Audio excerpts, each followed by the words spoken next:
Hi friends, this video is for folks who support me on my Patreon and those who are interested in seeing one of the things that you get from being a Patreon member. My favorite is the Discord community that we've built together. It's been amazing. Love being with the folks there and talking about all the industry happenings, all of the latest developments in the hobby, reviewing things, giving each other tips. Thanks to everybody who's on that. It's really amazing. But for those of you who are on the Patreon, one of the things you join and you gain is access to a set of tools that I create. And you can join me here at patreon.com/alphastream. Okay, so let's review the spreadsheet, and I'll try to go over this fairly quickly. I'll provide an overview for anybody who has not worked with us before, who is curious about it, and then I'm going to look at the things that have changed since the last time that I did one of these videos, and since the last time that Patreon folks got an update. So you're going to find a number of worksheets on this. You can see them down below. They're color coded. And on the very first one called info, you find the same color and some instructions and sort of information about each of the sheets to just give you an overview. So if you like an instruction manual, you kind of get a very simple one on each of these sections here, which the colors match the tabs of the worksheets. So it tells you just kind of what it does, and if there's any special information you need or any links that might help, then you can look at that and view the information. You'll also find in each of the spreadsheets, you will find comments and how-tos in the worksheets themselves. All right, so again, thank you to my Patreons for making this possible. And here, the first tool and the one I use the most is the Adventure Designer. Here, you can add everything from the name of your adventure to the level of your characters, and you immediately get calculations of all the XP thresholds for all of the official rules. And I use this for two purposes. When I'm creating published material, then I know what the rules are, I can follow them, I know that I'm within those expected guidelines, and I can play along with my design based on those official rules. In my home campaign, I can make the changes I want to run a campaign the way that I like with a fair degree of control. The characters in the party are really strong, I can make adjustments here and I can run things the way I want. I don't have to follow the rules exactly, but I can even change the math or apply some modifier to the way that Beyond Official would run so that I can challenge my players. There are a number of informative pieces that are here that give you summaries and at a glance things like what kind of difficulty do you currently have for your adventure? What are the number of characters of the party? What is the recommended solo monster CR? And again, you get pop-ups that say this uses the Xanathar's information to calculate it. I might add Forge of Foes in there in a future time. If you are familiar with this worksheet, it has not changed a whole lot since last time. I think there was some very minor thing that I tweaked. Otherwise, it's pretty similar. But in general, what you're going to be doing is putting in the number of monsters that you have. You can put in whatever name you want. And you are changing the CR. So here we have level 4 characters.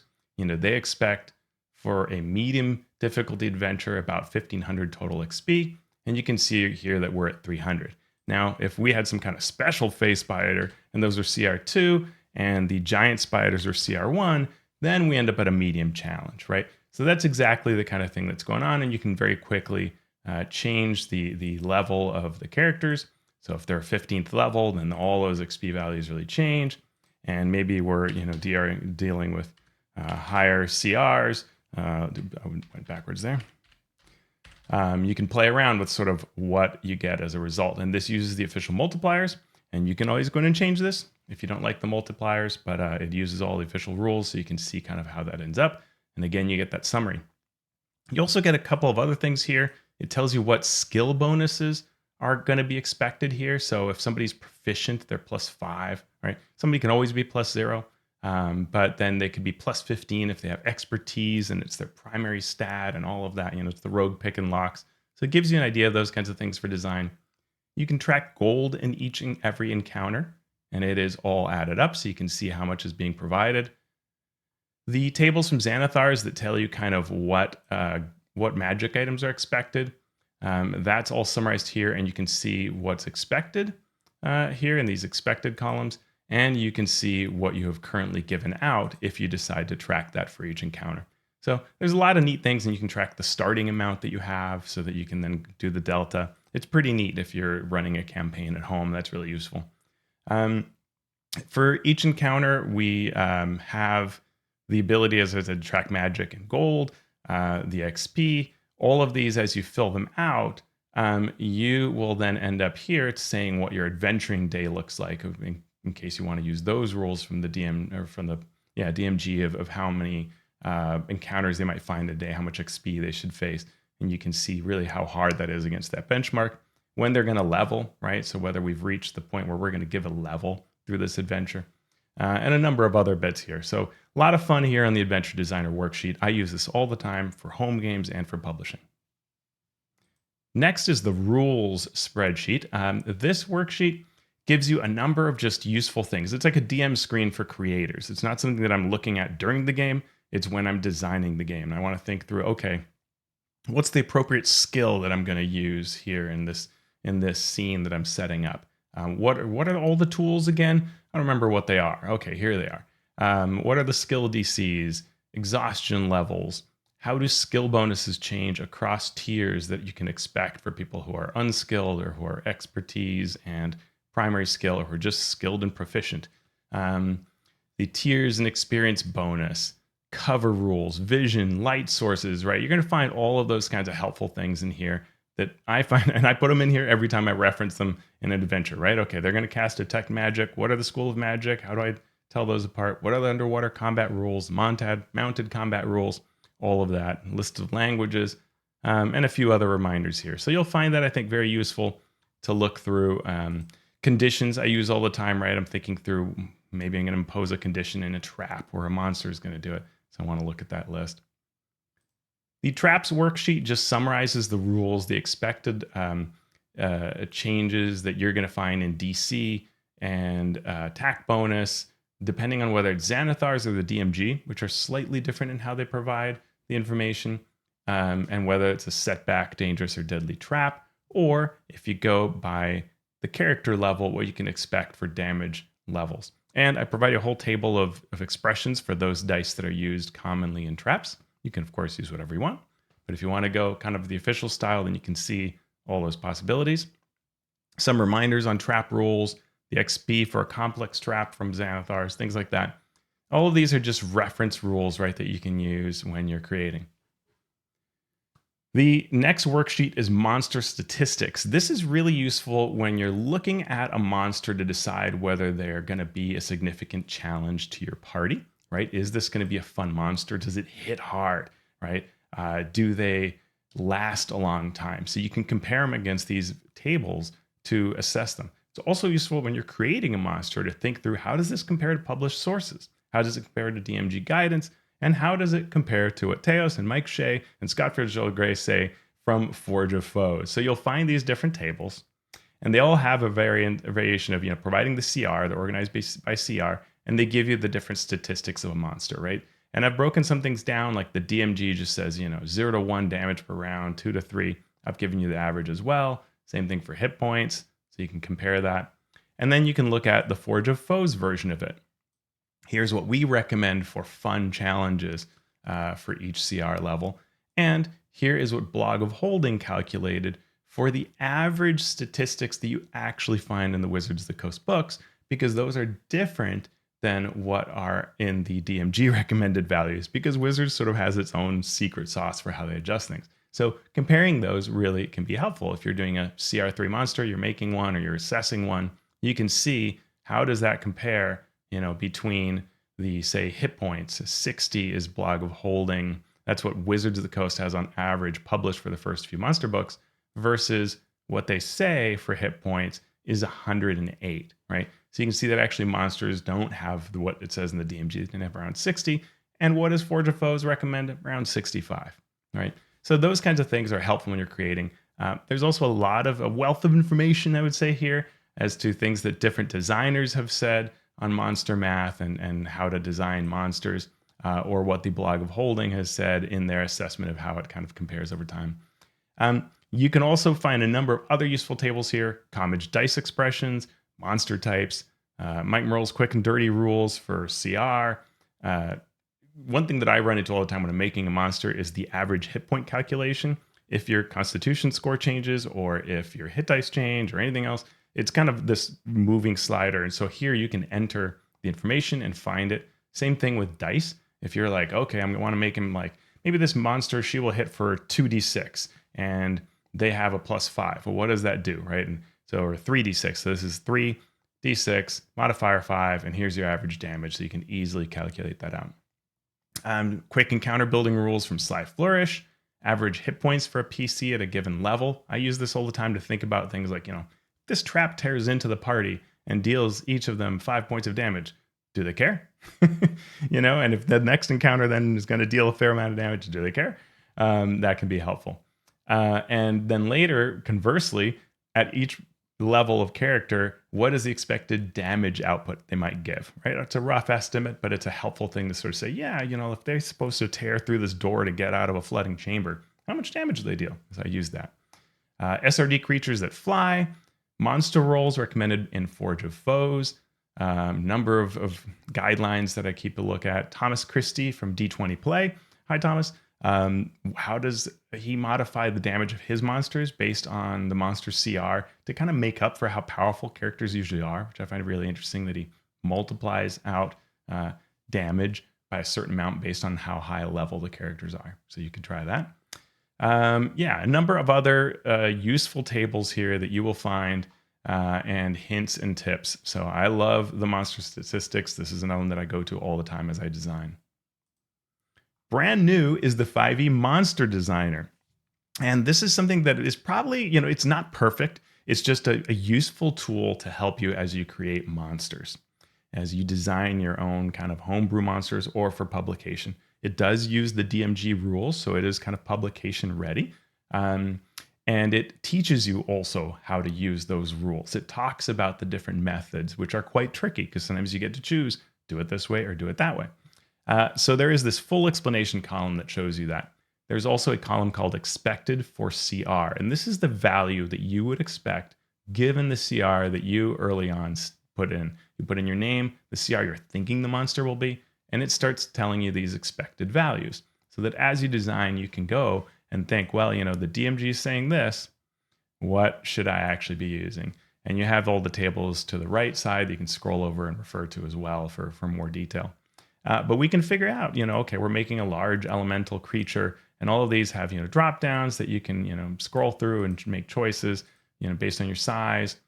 Put in your alignment. You can add, tags, like if it's a cleric elemental creature or whatever. Attributes and modifiers. Again, these are all, drop downs. It calculates what the modifier is for the best attribute, which it'll use later to calculate CR.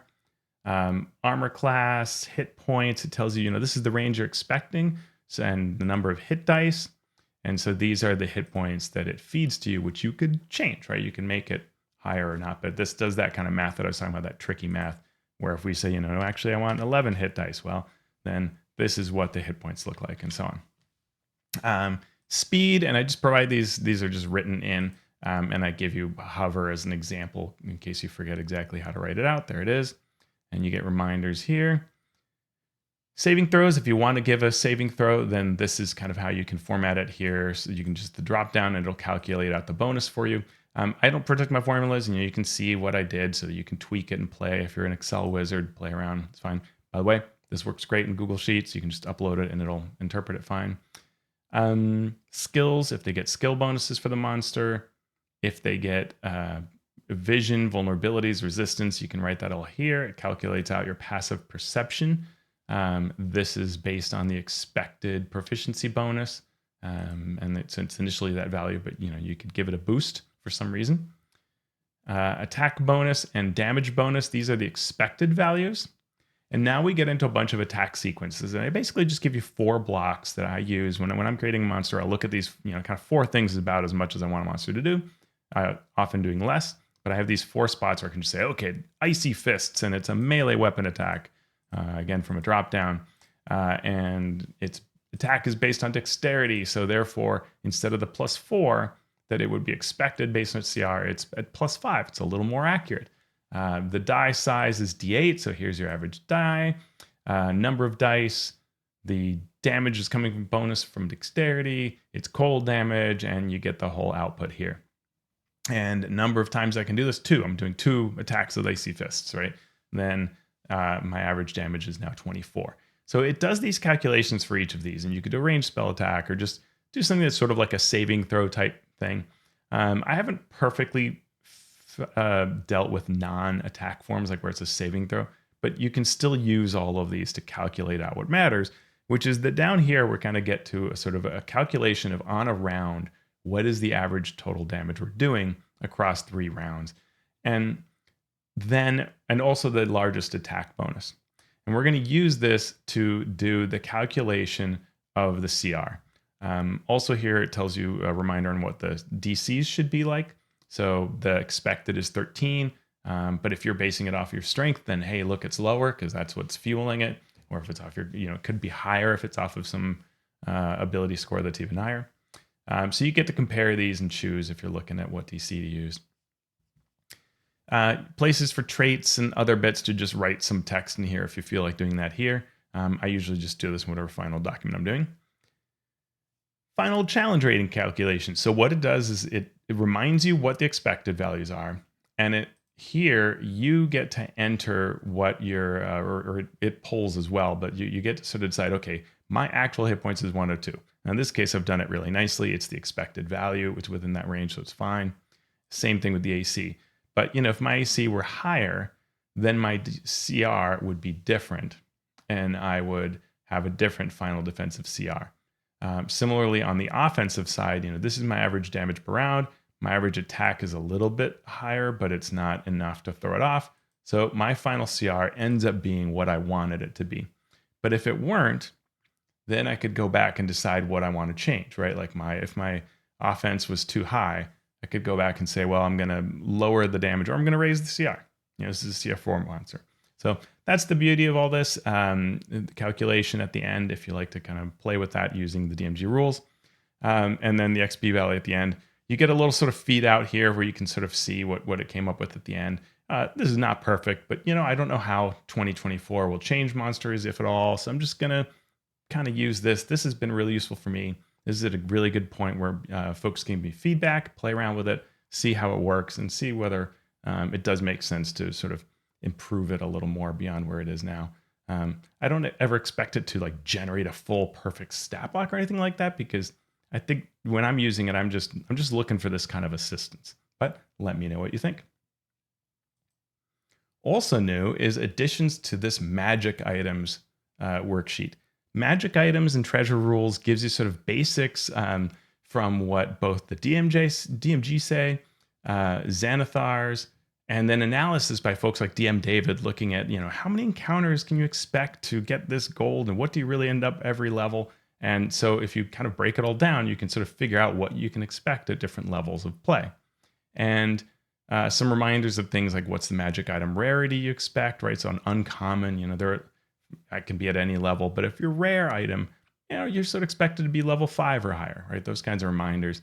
And then via the horde system, what would you expect to see over the course of a campaign that shows up, right? In both consumables and permanent items. And this is all off of DM David's excellent work. Thank you, DM David. You can also find this in one of the supplements that I provide free when you join the Patreon. It provides guidance on all of this kinds of concepts and additional information.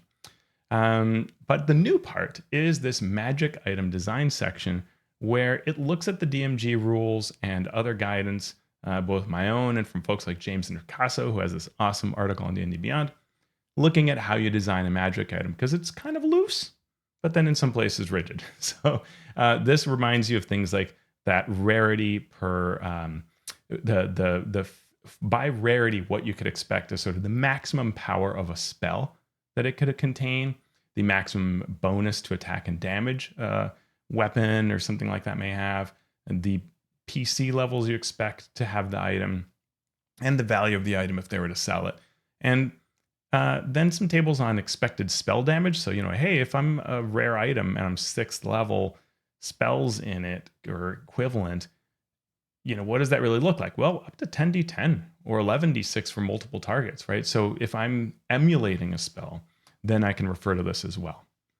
The DC expected, this is something I put together looking at if you were a caster of the particular level of spell that you can have, what would your DC be? So this lets you get a feel for those DCs.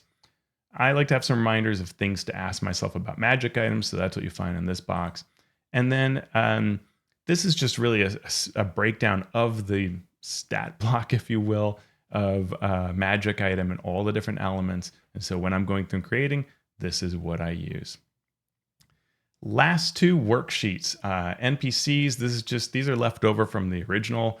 Scott Davenport created the very original version of this worksheet that I've worked off of. And there are these tables that collected information on different monsters.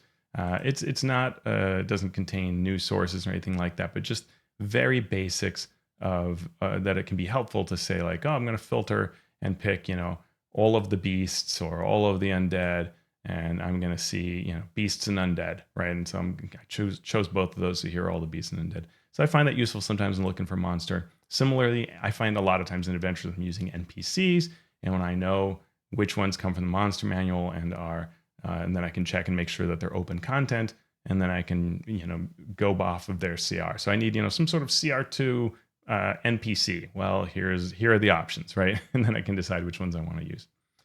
So I hope this has been helpful over to you. I hope you're excited as I am by the latest additions, especially the Monster Designer and the magic items. Let me know how that works for you. Thank you so much for supporting me on Ko-fi or Patreon.